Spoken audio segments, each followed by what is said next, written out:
چابی ہے تمہارے پاس؟ کس چیز کی چابی؟ امانت کی چابی، اس کے بغیر تو نہیں کھلے گی نا۔ حالے تم امانت کسے کہتی ہو؟ امانت لاکرز کو۔ تم انہی کی بات کر رہی ہو نا؟ وہ کپ کپاتی انگلیوں سے تیسری دفعہ مشین ریسیٹ کرنے لگی تو رسید ہاتھ سے پھسل کر فرش پر جا گری۔ کچھ سوچ کر اس نے مشین کے کی پیڈ پہ 9 پہ انگلی رکھی، پھر بار کوڈ سامنے آیا۔ بپ کی آواز آئی اور سبز رنگ کی عبارت ابھری۔ 9 نمبر لاکر کھل گیا۔ دفعتاً اس کا موبائل بجا۔ آپ کا سرپرائز برگر کنگ کی پینٹری میں آپ کا انتظار کر رہا ہے، ARP۔ آواز نیچی رکھو، یہ تمہارا ادالار نہیں ہے جہاں میں تمہاری ساری بکواس چپ کر کے سنتا رہوں گا۔ یہ میری جگہ ہے۔ ہاں، تمہاری جگہ۔ مت بھولو کہ یہ جگہ بھی میں نے تمہیں دی تھی جب تم بیوق ادا سے فرار ہو کر چھپنے کے لیے جگہ چاہیے تھی، مگر تم دنیا کے سب سے بڑے احسان فراموش ہو جہان۔ تمہاری بیوی باہر کھڑی ہے جہان، اسے اندر نہیں بلاؤ گے؟ حیا، یہ تم اس کو جانتی ہو؟ یہ سچ کہہ رہا ہے۔ السلام علیکم، سائلنٹ پین وسپرز میں خوش آمدید۔ ہم پڑھ رہے ہیں نمرہ احمد کا ناول جنت کے پتے۔ گزشتہ قسط ہم نے ختم کی تھی۔ قریب ہی ساحل پہ پھدکتے بگلے نے ریت میں کچھ ڈھونڈنے کے لیے گردن جھکائی تھی۔ کیا یہ اسبات کا اشارہ تھا؟ بہار گل سمجھ نہ سکی۔ امتحانات کا موسم ختم ہوا تو الوداعی دعوتوں کا سلسلہ شروع ہو گیا۔ اسٹوڈنٹس نے اب آخری مہینے کی سیاحت کے لیے روانہ ہونا تھا، سو اسپانجی میں ایک دفعہ پھر سے وہی ماحول چھا گیا جو اسپرنگ بریک سے پہلے چھایا تھا۔ روانگی کی تیاریاں، پیکنگ، آخری شاپنگز، نقشے، گائیڈ بک، صرف وہی تھی جس نے ابھی کوئی حتمی فیصلہ نہ کیا تھا۔ اس رات ان کے ڈورم میں پورٹ لک ڈنر تھا۔ سب ایکسچینج اسٹوڈنٹس اپنے ممالک کی ڈشز تیار کر کے لا رہے تھے۔ دیسی کھانوں میں بریانی کے علاوہ اسے صرف چکن کڑھائی بنانی آتی تھی، سو انجم باجی کے اپارٹمنٹ پہ ان کے ساتھ مل کر اس نے وہی بنائی۔ نمک مرچ البتہ ذرا تیز ہو گیا تھا۔ چلو خیر ہے، کم بنی ہے تو کم ہی کھائیں گے سب، انجم باجی نے اسے تسلی دی۔ ابھی وہ دونوں ان کے کمرے میں بڑے آئینے کے سامنے کھڑی تیار ہو رہی تھیں۔ حیا سیاہ سکارف تھوڑی تلے پن اپ کر رہی تھی، جبکہ انجم باجی آئی شیڈز لگا رہی تھیں۔ انہوں نے سلک کا نارمل سا جوڑا پہن رکھا تھا۔ جوڑا اچھا تھا، مگر قمیض کافی چھوٹی اور شلوار کھلی تھی۔ یا تو انجم باجی ذرا آؤٹ ڈیٹڈ تھیں یا پھر انڈیا میں ابھی تک پٹیالہ شلوار اور چھوٹی قمیض کا فیشن چل رہا تھا۔ پاکستان سے تو وہ عرصہ ہوا غائب ہو چکا تھا۔ اس نے سوچا ضرور مگر کہا نہیں۔ تم آج تو نقاب مت کرو، آج تو پارٹی ہے۔ اسے نقاب اڑستے دیکھ کر انجم باجی ذرا بے چینی سے بولی تھی۔ وہ ذرا چونکی، پھر دھیرے سے مسکرائی۔ پارٹی تو ہے انجو باجی، مگر لوگ تو وہی ہیں نا جن سے سارا دن نقاب کرتی ہوں، اب اتارا تو کتنا برا لگے گا۔ اس نے بے حد رسان سے سمجھایا تو انہوں نے سر ہلا دیا۔ ہاں یہ تو ہے، اپنے دیسی لوگ کتنے اچھے ہوتے ہیں نا، حجاب پہ آپ کو اذیت نہیں دیتے جیسے ٹالی جیسے لوگ دیتے ہیں۔ شکر ہے انجم باجی نے دوبارہ اعتراض نہیں کیا، کرنا بھی نہیں چاہیے، وہ بھی تو ان کے پرانے فیشن پہ کچھ نہیں بولی تھی۔ اس نے پیشانی سے سکارف ٹھیک کرتے ہوئے سوچا تھا۔ آج اس نے سیاہ سلک بلاؤز اور اسکرٹ کے ساتھ سیاہ سکارف لیا تھا۔ پورا لباس سیاہ تھا، بس آستین پہ کلائیوں کے گرد سفید موتیوں کی دوہری لڑی لگی تھی جو مدھم سی چمکتی تھی۔ ڈورم بلاک کے کامن روم میں روشنیوں کا سا سما تھا۔ کرسیوں کے پھول ویسے ہی بنے تھے جیسے حسین کی سالگرہ کے دن بنائے گئے تھے۔ اس کا جنجر بریڈ ہاؤس اور ڈی جے۔ یورپین لڑکیاں بہت دل سے تیار ہوئی تھیں، شولڈر لیس ملبوسات جو گھٹنوں پر سے اوپر آتے تھے جیسے وہ کوئی حرام نائٹ ہو۔ ایسے میں وہ سب سے الگ تھلگ ایک کونے میں خاموشی سے بیٹھی تھی۔ فلسطینی لڑکے اور حالے اپنے اپنے کاموں میں مصروف تھے، سو نہیں آ سکے تھے۔ وہ خود کو بہت تنہا محسوس کر رہی تھی۔ دل میں عجیب سی ویرانی چھائی تھی، جیسے وہ کسی غلط جگہ پہ آ گئی ہو۔ اگر وہ پہلے والی حیا ہوتی تو ایسے تیار ہوتی کہ کوئی اسے نظر انداز نہ کر پاتا۔ وہ موقع کی مناسبت سے ساڑی، اونچا جوڑا اور ہائی ہیلز پہنتی اور اس نے سر جھٹکا۔ زمانۂ جاہلیت کی کشش شکل آخر مرتی کیوں نہیں ہے؟ وہ کیوں بار بار کھینچتی رہتی ہے؟ حالانکہ وہ قطعاً واپس اس دور میں نہیں لوٹنا چاہتی تھی۔ وہ تو اس پہاڑی پہ قدم پہ قدم اوپر چڑھنا چاہتی تھی۔ پھر اب نیچے کیوں دیکھ رہی تھی؟ نیچے تو کھائی تھی۔ کھانا شروع ہو چکا تھا۔ اسٹوڈنٹس ہنستے مسکراتے باتیں کرتے پلیٹیں لیے ادھر ادھر گھوم رہے تھے۔ ٹالی اپنی ڈش اٹھائے آئی تھی۔ پتہ نہیں گوشت اور گاجر کا کیا ملغوبہ تھا جس کا وہ ایک بہت مشکل سا عبرانی نام لے رہی تھی۔ اس نے بہت خوش دلی سے حیا کے آگے ڈش کی تو حیا نے شکریہ کہتے ہوئے ذرا سا پلیٹ میں ڈالا۔ ٹالی مسکرا کر آگے بڑھ گئی۔ حیا نے تمام سوچوں کو ذہن سے جھٹکتے کانٹے میں گوشت کا ٹکڑا پھنسایا، پھر ایک دم ٹھہر گئی۔ وہ نقاب میں بیٹھی تھی۔ نقاب کے ساتھ وہ کیسے کھا سکتی تھی؟ اسے کیوں بھول گیا کہ وہ نقاب کے ساتھ نہیں کھا سکتی؟ اس نے بے بسی سے ارد گرد دیکھا۔ کوئی اس کی طرف متوجہ نہیں تھا، مگر وہاں بہت سے لڑکے تھے۔ وہ نقاب نہیں اتار سکتی تھی، کم از کم ٹالی کے اس ملغوبے کے لیے تو نہیں۔ اس نے بے دلی سے کانٹا پلیٹ میں گرا دیا۔ دل کی ویرانی بڑھ گئی۔ اتنے سارے ایک جیسے لوگوں میں ایک ہی مختلف سی لڑکی پتہ نہیں کہاں سے آ گئی تھی۔ وہ ان سب میں بالکل مس فٹ تھی، اجنبی، ایلین، کسی اور دنیا سے تعلق رکھنے والی۔ یہ اس کی دنیا نہیں تھی۔ آگے پاکستان میں بھی تو دعوتیں اور تقریبات ہوں گی، وہ تو ادھر بھی مس فٹ لگے گی۔ یوں اس لبادے میں وہ خود کو لپیٹے الگ تھلگ خاموش سی، لوگ تو اسے پاگل کہیں گے، اسے اجنبی کہیں گے۔ اسے لوگوں کی باتوں سے فرق نہیں پڑتا تھا، مگر خود اس کو سارا منظر بہت اجنبی اجنبی سا لگ رہا تھا۔ وہ جیسے انگریزی میں کہتے ہیں اوڈ ون آؤٹ، وہ وہی بن چکی تھی۔ گھٹن بڑھ گئی تھی۔ اسے لگا اگر وہ کچھ دیر مزید بیٹھی تو رو دے گی۔ اسے یہاں سے کہیں بہت دور چلے جانا چاہیے، کسی جنگل میں جہاں وہ اجنبی نہ ہو۔ وہ تیزی سے اٹھی اور دروازے کی طرف بڑھی۔ رستے میں ٹالی دو لڑکیوں کے ساتھ کھڑی ہنس ہنس کر باتیں کر رہی تھی۔ اسے آتے دیکھ کر وہ شرارت سے مسکرائی۔ حیا، تم نے اپنے اسکارف میں کیا چھپا رکھا ہے؟ ڈور نوب گھماتے ہوئے حیا نے پلٹ کر دیکھا اور سنجیدگی سے بولی، خودکش بم، کیا دکھاؤں؟ اس نے سوالی ابرو اٹھائے۔ ٹالی کی مسکراہٹ غائب ہو گئی۔ وہ اس کے سنبھلنے کا انتظار کیے بغیر باہر نکل آئی۔ اپنے ڈورم میں آ کر اس نے زور سے دروازہ بند کیا اور پھر دروازے سے کمر ٹکائے آنکھیں بند کیں۔ تیز تیز سانس لینے لگی۔ چند ثانیے بعد اس نے آنکھیں کھولی۔ کمرہ خالی تھا۔ چاروں ڈبل سٹوری بینکس نفاست سے بنے پڑے تھے۔ وہ اسی طرح دروازے سے لگی زمین پہ بیٹھتی گئی، اسکارف کی پن نوچ کر اتاری اور اسے اپنی میز کی طرف اچھالا۔ وہ کرسی پر جا گرا۔ ایک پلو لٹکتا ہوا زمین کو چھونے لگا۔ وہ اسے اٹھانے کے لیے نہیں اٹھی، بس نم آنکھوں سے اسے دیکھے گئی۔ وہ تو کبھی محفلوں کی جان ہوتی تھی، اتنی سحر انگیز کہ اسے کوئی نظر انداز نہیں کر سکتا تھا۔ پھر اب وہ کیسے ایک دم سے اجنبی بن گئی تھی۔ بیپ کی آواز کے ساتھ پاکٹ میں رکھا موبائل بجا۔ اس نے فون نکال کر ڈبڈبائی آنکھوں سے دیکھا۔ میجر احمد کا میسیج آیا تھا، کیسی ہیں آپ؟ بس 3 الفاظ۔ شاید اس کے دل نے اسے بتا دیا تھا کہ وہ بہت ٹوٹی ہوئی، بکھری ہوئی سی ہے۔ اس وقت یہ کوئی GPS ٹریکنگ نہیں تھی، وہ وجدان کا تعلق تھا، خیال کا رشتہ۔ وہ جواباً ٹائپ کرنے لگی، مجھے جنت کے ان پتوں نے دنیا والوں کے لیے اجنبی بنا دیا ہے میجر احمد۔ پیغام چلا گیا۔ آنسو اسی طرح اس کے چہرے پر لڑکتے رہے۔ اسے پرانی زندگی یاد نہیں آ رہی تھی، اسے نئی زندگی مشکل لگ رہی تھی۔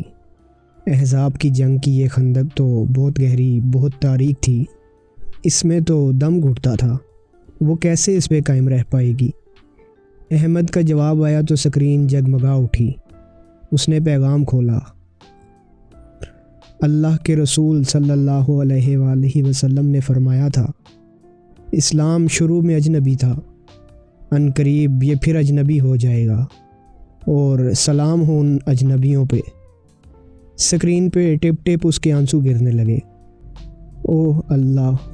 اس نے بے اختیار دونوں ہاتھوں میں سر گرا لیا۔ وہ کیوں نہیں سمجھ سکی کہ یہی اجنبی پن تو اسلام تھا؟ ایسی ہی تو ہوتی ہیں اچھی لڑکیاں، عام لڑکیوں سے الگ، منفرد، مختلف۔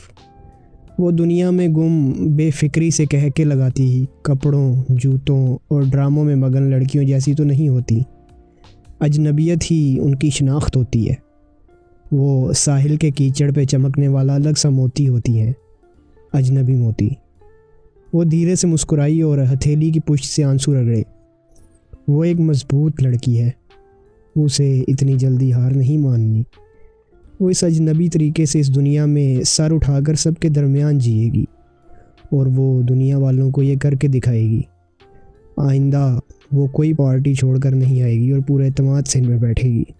وہ اٹھی اور اپنا سکارف اٹھایا، پھر فون پہ عائشہ کا نمبر ملانے لگی۔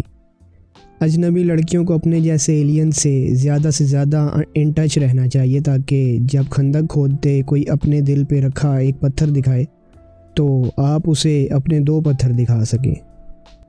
السلام علیکم حیا، دوسری جانب سے بہاریں چہکی تھی۔ میں ابھی تمہارے بارے میں ہی سوچ رہی تھی۔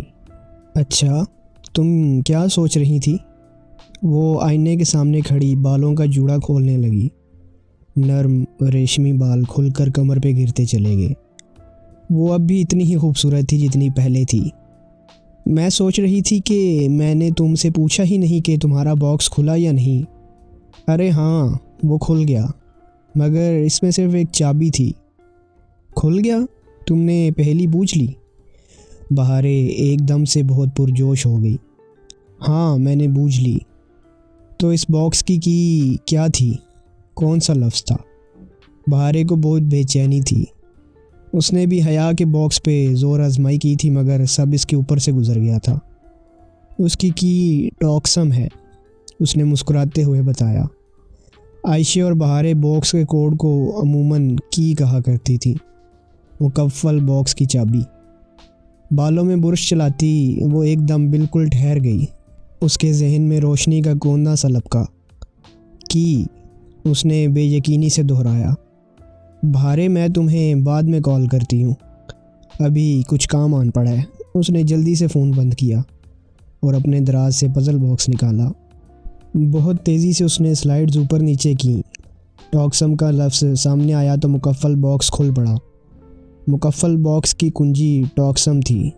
اندر رکھے کاغذ پہ لکھی تحریر واضح تھی۔ چابی کے نیچے 2 فل سٹاپس۔ چابی، او خدایا، اسے پہلے کیوں سمجھ میں نہیں آیا؟ پنکی نے کہا تھا توڑ کر کھولنے پہ یہ کسی کام کا نہیں رہے گا۔ اس نے وہ تحریر توڑ کر کھولنے والے کے لیے لکھی تھی تاکہ وہ سمجھے کہ چابی سے مراد وہ لوہے کی چابی ہے، جبکہ پہلی بوجھ کر کھولنے والے کو علم ہوگا چابی سے مراد ٹاکسم ہے۔ ٹاکسم کے نیچے 2 فل سٹاپس لگانے سے کیا بنتا تھا؟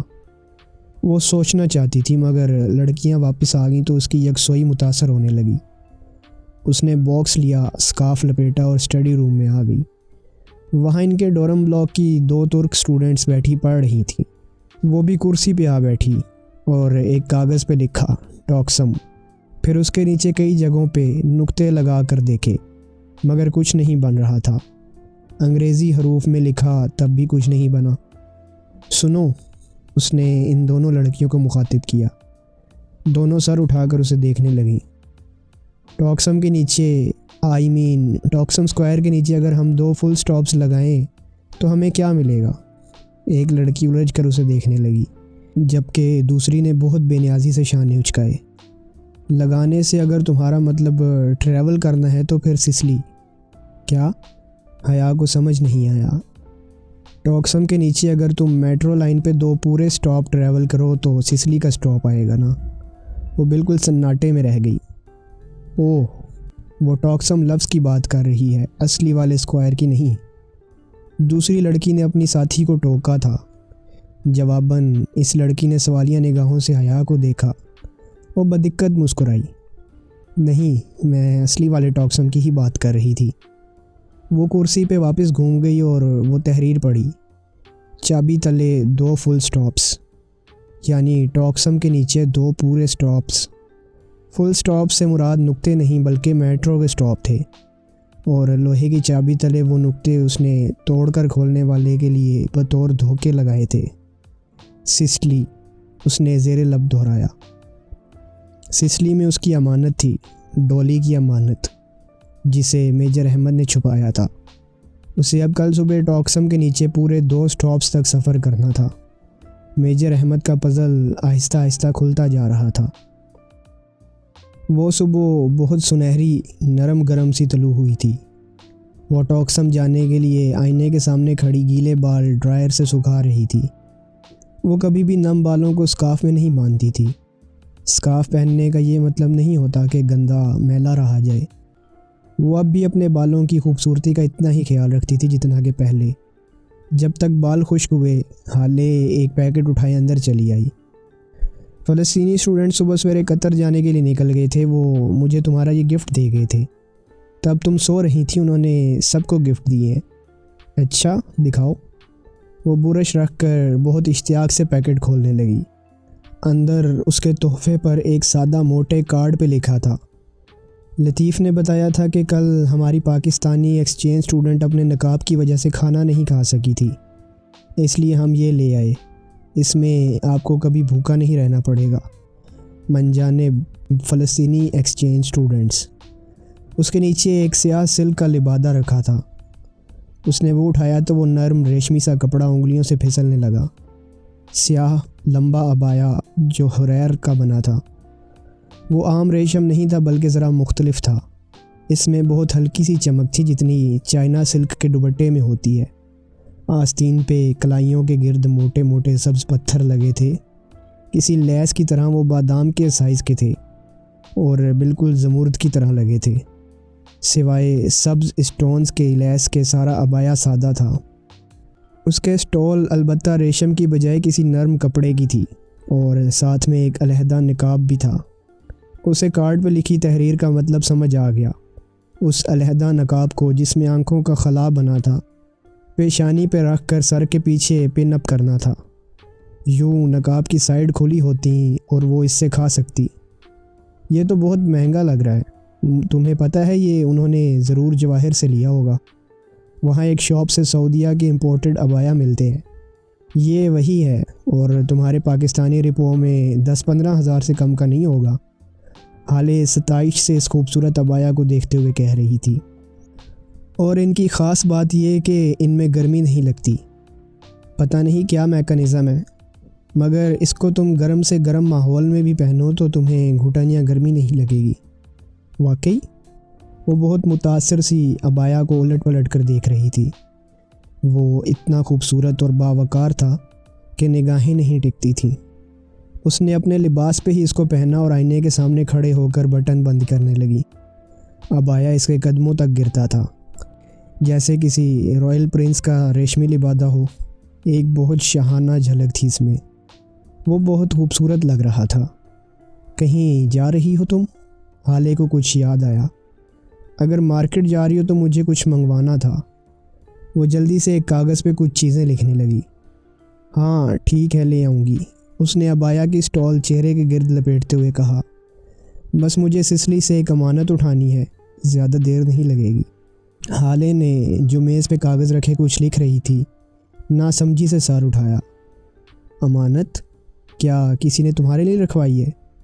یہی سمجھ لو، اس نے ذرا سے شانے اچکائے۔ چابی ہے تمہارے پاس؟ حالے نے عادتاً پوچھا۔ وہ ہمیشہ باہر جانے سے پہلے پوچھ لیا کرتی تھی کہ کون سی شے رکھی اور کون سی نہیں، مگر وہ ٹھٹک کر رک گئی۔ کس چیز کی چابی؟ امانت کی چابی، اس کے بغیر تو نہیں کھلے گی نا۔ حالے، اس نے بے یقینی سے اسے دیکھا۔ تم امانت کسے کہتی ہو؟ امانت لاکرز کو، تم انہی کی بات کر رہی ہو نا؟ ہم لیفٹ لگیج لاکرز کو لگیج امانت بولتے ہیں۔ اوہ، لیفٹ لگیج لاکرز، اس نے بے اختیار ماتھے کو چھوا۔ وہ لاکرز جہاں لوگ سامان محفوظ کر کے چلے جاتے ہیں کہ بعد میں اٹھا لیں گے۔ اسے یہ خیال کیوں نہیں آیا کہ وہ چابی کسی لیفٹ لگیج لاکر کی بھی ہو سکتی ہے؟ حالے، وہ تیزی سے اس کے قریب آئی۔ تمہیں پتہ ہے سسلی میں امانت لاکرز کہاں ہوں گے؟ اس کی بات پہ حالے متذبذب سی سوچنے لگی۔ سچ کہوں تو میں نے کبھی استنبول میں کوئی پبلک لاکر ٹرائی نہیں کیا، مگر عموماً ریلوے اسٹیشنز پر لاکر ہوتے ہیں۔ تم سسلی کے اسٹاپ پر دیکھنا، شاید وہاں کوئی مل جائے۔ ٹاکسم کے نیچے 2 پورے میٹرو اسٹاپس۔ یہ وہ جگہ تھی جہاں کوئی امانت لاکر تھا۔ اس نے ذہن میں اس پہیلی کو ڈی کوڈ کیا۔ سسلی کے میٹرو اسٹاپ پر معمول کی گہما گہمی تھی۔ وہ پرس کندھے پر لٹکائے بہت پر اعتماد طریقے سے چلتی ٹکٹ کاؤنٹر تک آئی۔ السلام علیکم، مجھے کچھ سامان ڈمپ کرنا ہے، لگی ضمانت کس طرف ہے؟ اس نے سرسری سے انداز میں لاکرز کا پوچھا، اس لیے کہ وہ مشتبہ نہ لگے۔ اس نے یہ نہ بتانا ہی بہتر سمجھا کہ کسی نے اس کے لیے کوئی امانت رکھوائی ہے۔ میڈم، یہاں اسٹاپ پہ تو کوئی لاکر نہیں ہے۔ کیا مطلب، یہاں کوئی لاکر نہیں ہے؟ اس نے اچنبھے سے ارد گرد نگاہ دوڑائی۔ جب سے میں یہاں کام کر رہا ہوں تب سے تو اسٹاپ پہ کوئی لاکر نہیں ہے، شاید پہلے ہوتے ہوں۔ آپ کو پتہ ہے 9/11 کے بعد یورپ کے بہت سے ریلوے اسٹیشن سے لاکر ختم کر دیے گئے تھے، معمر ترک کلرک نے تفصیلاً بتایا۔ اچھا، اس کا دل مایوسی میں ڈوب گیا۔ ٹاکسم سے میٹرو میں سوار ہونے کے بعد وہ پہلے اسٹیشن پہ نہیں اتری، پھر دوسرے یعنی سسلی پہ اتر گئی۔ ٹاکسم سے میٹرو لائن کا آغاز ہوتا تھا۔ میٹرو ایک ہی سمت میں جاتی تھی، سو 2 پورے اسٹاپس کا اختتام سسلی پہ ہی ہوتا تھا۔ آپ کو سامان رکھوانا ہے تو میرے پاس رکھوا دیں، پھر بعد میں لے لیجئے گا۔ وہ جانے لگی تو کلرک نے بہت خلوص سے پیشکش کی۔ نہیں خیر ہے، میں اٹھا لوں گی۔ اس نے شعوری طور پر پرس کو ذرا مضبوط پکڑ لیا۔ بس مجھے جواہر سے ذرا سی شاپنگ کرنی ہے، میں مینیج کر لوں گی۔ اس کی آواز میں واضح مایوسی تھی۔ اچھا، آپ جواہر جا رہی ہیں، تو پھر آپ سامان وہیں رکھوا دیجیے گا۔ بلکہ وہ ذرا سا رکا۔ جواہر میں امانت لاکرز ہوتے ہیں، وہ انٹرنس کے قریب ہی بنے ہیں۔ واقعی؟ وہ جھٹکے سے واپس پلٹی تھی۔ امانت لاکرز جو چابی سے کھلتے ہیں؟ ارے میم، وہ زمانے گئے جب لاکرز چابی سے کھلا کرتے تھے۔ سلطنت ترکی اب ترقی کر چکا ہے۔ ترک بوڑھے نے بہت فخر سے گردن اٹھا کر کہا، ہمارے امانت لاکرز بار کوڈ سے کھلتے ہیں۔ آف کورس، حیا نے گہری سانس لی اور مسکرائی۔ اللہ ترقی یافتہ سلطنت ترکیہ کو سلامت رکھے۔ بار کوڈ، اس نے سمجھتے ہوئے سر ہلایا۔ بالآخر اسے سارے بریڈ کرمز ملتے جا رہے تھے۔ سسلی کے اسٹاپ سے ایک ڈائریکٹ ایگزٹ تھا جو جواہر مال میں کھلتی تھی۔ وہ مال میں آئی اور تیزی سے ان لاکرز کی طرف لپکی جو داخلی حصے کے قریب ہی بنے تھے۔ ایک دیوار پہ پھیلے نارنجی لاکرز جیسے کچن کیبنٹس ہوں، سب پہ ایک ایک نمبر لکھا تھا۔ اس نے پرس سے چابی اور بار کوڈ سلپ نکالی اور پورے اعتماد سے چلتی لاکرز کے قریب آئی۔ وہاں کھڑا گارڈ بے اختیار اسے دیکھنے لگا۔ حیا نے وہاں لاکرز کی مشین کا طریقہ دیکھا۔ اس سے پہلے لاکر نمبر ٹائپ کرنا تھا۔ وہاں بنے کی پیڈ پہ اس نے 6 کا ہندسہ دبایا۔ یہی ہندسہ اس کی بار کوڈ کی رسید کے 4 کونوں میں لکھا تھا۔ یہی لاکر نمبر ہو سکتا تھا۔ مشین کی سیاہ اسکرین پہ 6 لکھا آیا۔ پھر اس نے بار کوڈ مانگا۔ حیا نے بار کوڈ والی طرف سے کاغذ شناخت کے لیے مشین کے سامنے کیا۔ ٹوں ٹوں کی آواز آئی اور اسکرین پہ سرخ عبارت ابھری، بار کوڈ غلط تھا۔ اس نے بے یقینی سے رسید کو دیکھا اور پھر مشین کو۔ شاید کوئی غلطی ہو گئی ہو۔ گارڈ اب پوری گردن موڑ کر مشکوک نگاہوں سے اسے دیکھ رہا تھا۔ حیا نے جلدی سے مشین ریسیٹ کی اور 6 پہ انگلی رکھی، پھر بار کوڈ سامنے کیا، پھر سرخ عبارت ابھری۔ کچھ غلط تھا۔ گارڈ کی نظریں اور بے بسی بھری پریشانی۔ وہ کپ کپاتی انگلیوں سے تیسری دفعہ مشین ریسیٹ کرنے لگی تو رسید ہاتھ سے پھسل کر فرش پر جا گری۔ وہ تیزی سے اسے اٹھانے کے لیے جھکی۔ رسید کا کاغذ الٹا گرا تھا، یوں کہ الفاظ سر کے بل الٹے نظر آ رہے تھے۔ چاروں کونوں میں لکھا ہوا 6 اب الٹا ہو کر 9 لگ رہا تھا۔ کاغذ اٹھا کر اس نے گردن اٹھا کر دیکھا۔ 9 نمبر لاکر اوپر والی قطار میں سب سے آخر پہ تھا۔ کچھ سوچ کر اس نے مشین کے کی پیڈ پہ 9 پہ انگلی رکھی، پھر بار کوڈ سامنے آیا۔ بپ کی آواز آئی اور سبز رنگ کی عبارت ابھری۔ 9 نمبر لاکر کھل گیا۔ وہ جلدی سے آگے بڑھی اور 9 نمبر لاکر کا دروازہ کھولا جیسے کچن کیبنٹ کو کھولتے ہیں۔ اندر ایک چکور سی تجوری رکھی تھی جو پیچھے کہیں سے چپکی تھی۔ یہ وہ تجوری تھی جس کی دھات کی تہوں میں شیشے کی تہ ہوتی ہے اور اگر اسے غلط طریقے سے کھولنے کی کوشش کی جائے تو اندرونی شیشہ ٹوٹ کر تجوری کو جام کر دیتا ہے۔ اس نے تجوری کے کی ہول میں وہ چابی ڈال کر گھمائی، تجوری کھل گئی۔ حیا نے جلدی سے اسے کھولا۔ اندر ایک چھوٹی سی سیاہ مخملی ڈبی رکھی تھی، جیسے انگوٹھی کی ڈبی ہوتی ہے۔ اس نے وہ ڈبی مٹھی میں دبائی اور احتیاط سے اپنے کھلے بیگ کے اندر گرا دیا کہ پیچھے کھڑا گارڈ نہ دیکھ سکے۔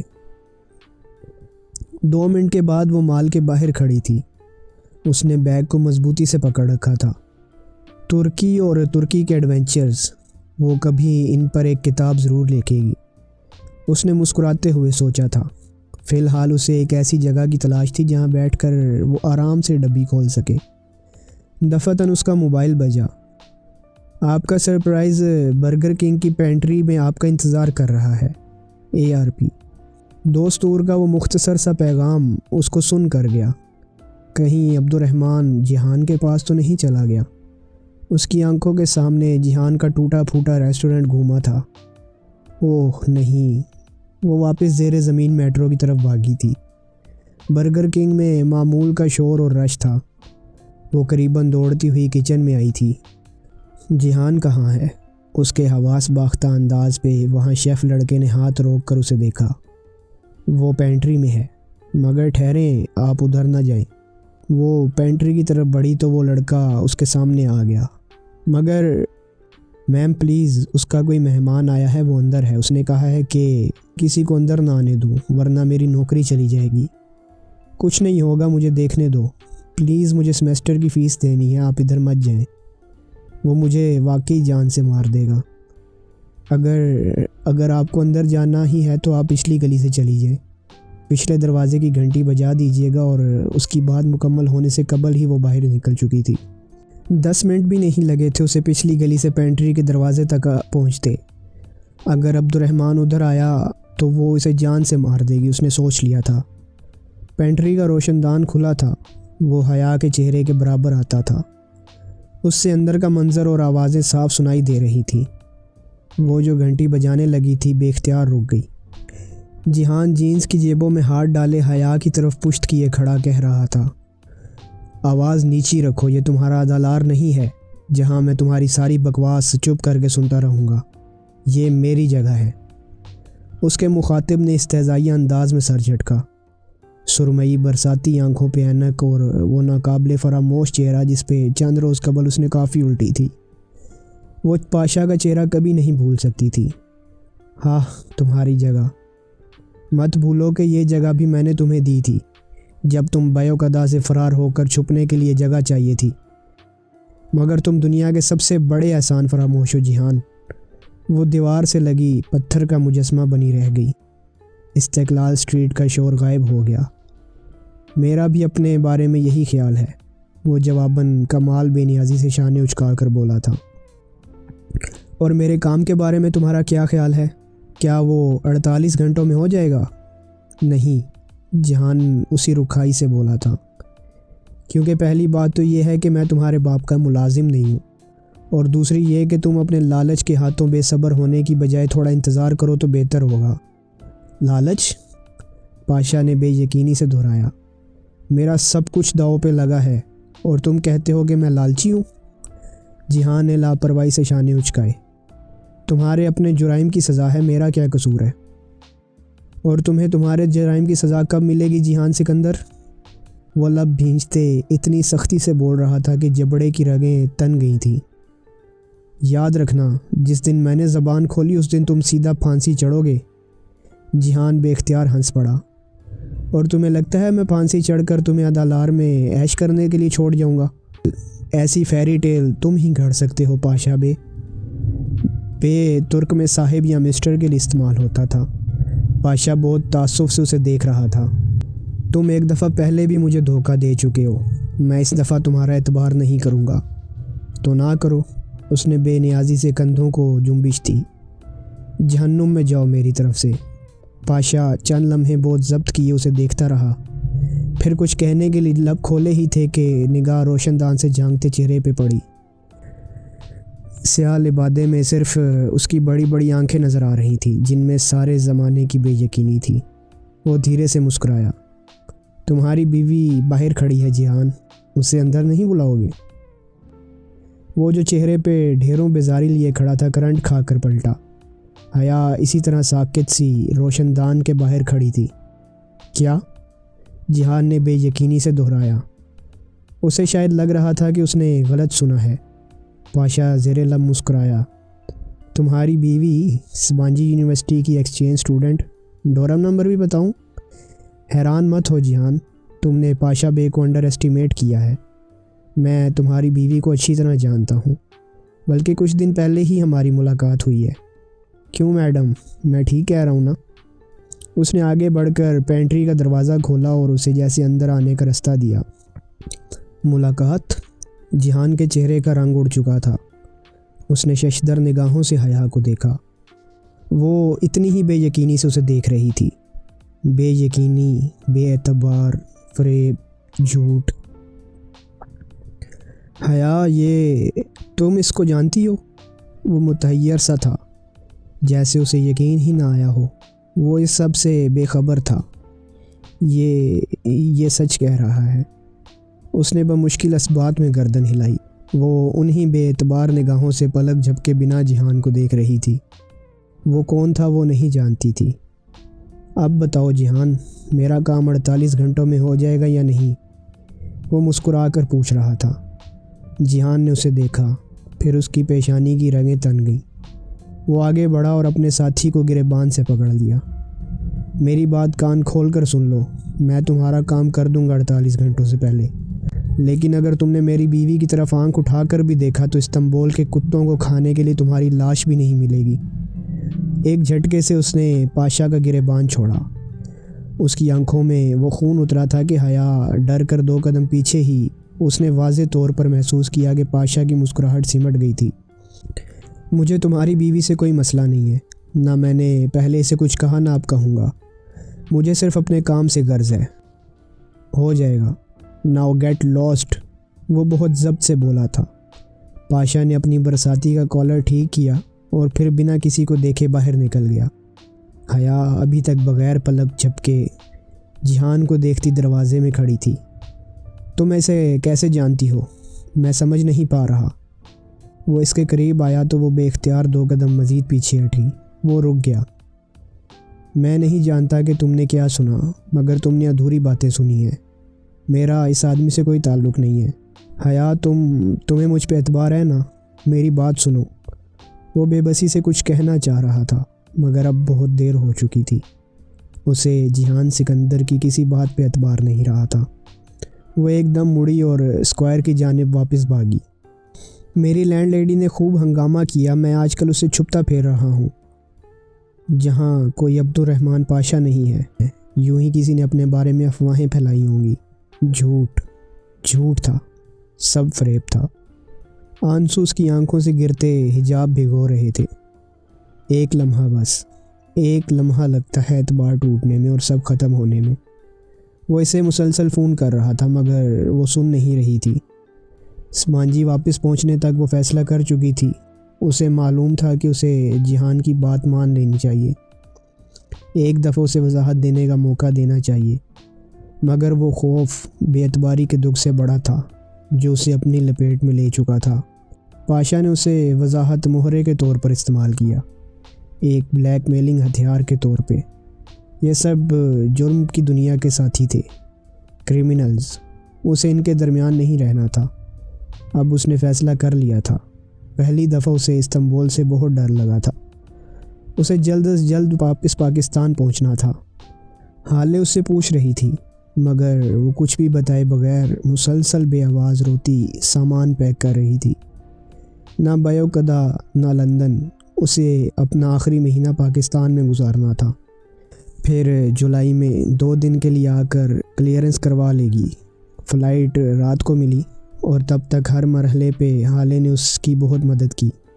سبانجی کو وہ ایسے چھوڑے گی اس نے کبھی نہیں سوچا تھا۔ سب کچھ ادھورا رہ گیا تھا۔ وہ لڑکا پھر کبھی نہیں ملا جو ڈی جے کے گڈ مارننگ کا جواب دیا کرتا تھا۔ ادھوری یادیں، پورے دکھ۔ اس نے ابا کو مختصر سا بتا کر فون آف کر دیا تھا۔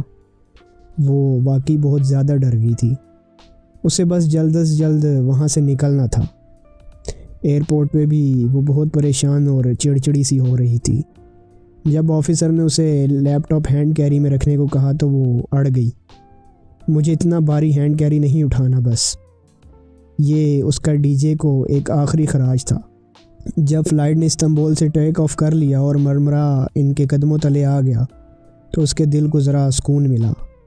بالآخر وہ اپنے گھر واپس جا رہی تھی۔ بس بہت ہو گیا ایڈونچر، بہت ہو گئی پزل۔ وہ چونکی اور پھر جلدی سے پرس کھولا۔ مخملی سیاہ ڈبی اندر محفوظ پڑی تھی۔ وہ سارا دن اتنی پریشان رہی کہ اسے بھول ہی گئی۔ جانے اس میں کیا تھا؟ دھڑکتے دل کے ساتھ اس نے ایک ہاتھ میں ڈبی پکڑ کر دوسرے ہاتھ سے اس کا ڈھکن کھولا۔ آج کے لیے اتنا ہی۔ اب ہم ملیں گے آپ کو نیکسٹ ویڈیو میں، تب تک کے لیے اپنا خیال رکھیے گا۔ اللہ حافظ۔